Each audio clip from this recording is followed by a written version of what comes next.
নমস্কার সকলকে, কেমন আছেন আপনারা? চলুন আজ আমি আপনাদের সাথে শেয়ার করব আলু দিয়ে রুই মাছের ঝোল রেসিপি।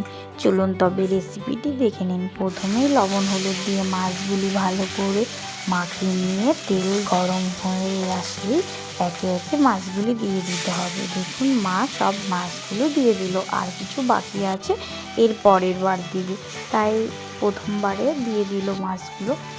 আর একটু ডিম ছিল, সেই ডিমটার জন্য হলুদ লবণ দিয়ে ভালো করে একটু মাখিয়ে নিচ্ছে। ডিমগুলো ভেজে নেবে সেই জন্য। দেখুন 10 মিনিট পর এক পিঠ হয়ে এসেছে, তাই অপর পিঠও উল্টে নিচ্ছে। এপিঠ ওপিঠ করে ভালো করে লাল লাল করে ভেজে নেবে, কারণ সবাই লাল লাল মাছ ভাজা পছন্দ করেন, তাই ভালো করে লাল লাল করে ভেজে নিচ্ছে। দেখুন অনেকটাই কিন্তু লাল লাল হয়ে এসেছে, তাই মা আবারও এপিঠ ওপিঠ করে ভালো করে কোনো দিকে যেন সাদা বা কাঁচা না থাকে, তাই ভালো করে ভেজে নিচ্ছে। আর আপনারা কারা কারা মাছ ভাজা খেতে পছন্দ করেন অবশ্যই জানাবেন কিন্তু। দেখুন মাছ ভাজা হয়ে এসেছে, তাই মা একে একে মাছগুলো নামিয়েও নিল। আর কিছু মাছ ছিল সেগুলোও মা একে একে দিয়ে দিল, আর ডিমটাও দিয়ে দিল। দিয়ে এগুলো আবার 10 মিনিট রেখে দেওয়ার পর দেখুন 10 মিনিট হয়ে এসেছে, তাই আবারও এপিঠ ওপিঠ করে ভালো করে ভেজে নেবে। তাই এক পিঠ হয়ে এসেছে, তাই অপর পিঠও উল্টে নেবে। দেখুন কি সুন্দরভাবে ভেজে এসেছে। কিছুক্ষণ ভেজে নেওয়ার পর দেখুন আবারও এপিঠ ওপিঠ উল্টে নিচ্ছে। এবার মাছ ভাজাগুলো হয়ে এসেছে, তাই মা সব মাছগুলো একে একে নামিয়েও ফেললো। আবারও কিছুটা তেল দিয়ে দিল, দিয়ে পাঁচফোড়ন, শুকনো লঙ্কা, তেজপাতা দিয়ে একটু নাড়াচাড়া করে আগে থেকে কেটে রাখা আলুগুলোও দিয়ে দিল।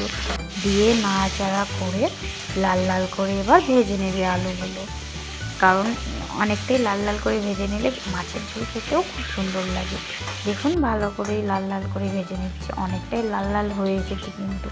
তাই মা এবার আগে থেকে বেটে রাখা আদা, জিরে, লঙ্কা ও পেঁয়াজ বাটাটা দিয়ে দিল। দিয়ে এবার নাড়াচাড়া করছে, ভালো করে নাড়াচাড়া করে নিয়ে কষিয়ে নিতে হবে, কারণ এই কষানোটাই সবচেয়ে মেন রান্নার মধ্যে। যতটা ভালো করে কষানো হবে রান্নাও ততটাই টেস্টি হবে।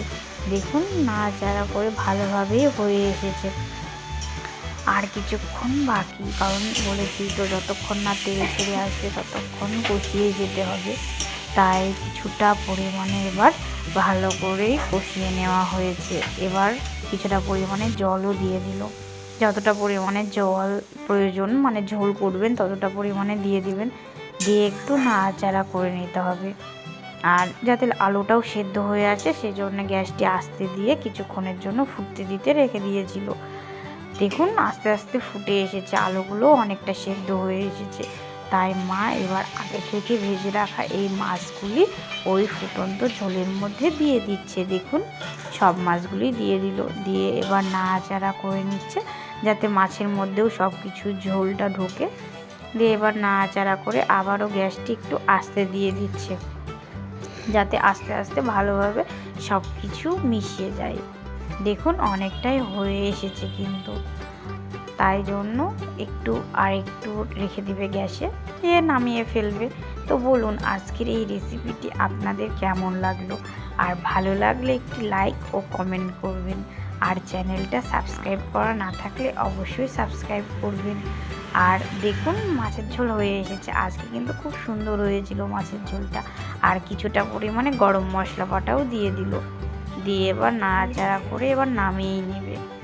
আর হ্যাঁ, আপনারা কারা কারা রুই না কাতলা মাছ না ছোটো মাছ খেতে পছন্দ করেন সেটাও কিন্তু জানাবেন।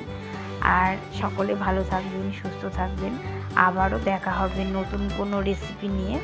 তো দেখুন হয়ে এসেছে, তাই মা এবার নামিয়েও ফেলছে মাছের ঝোলটা। এই গরম ভাতের সাথে খেতে খুবই ভালো লাগবে। তবে আজ আসি।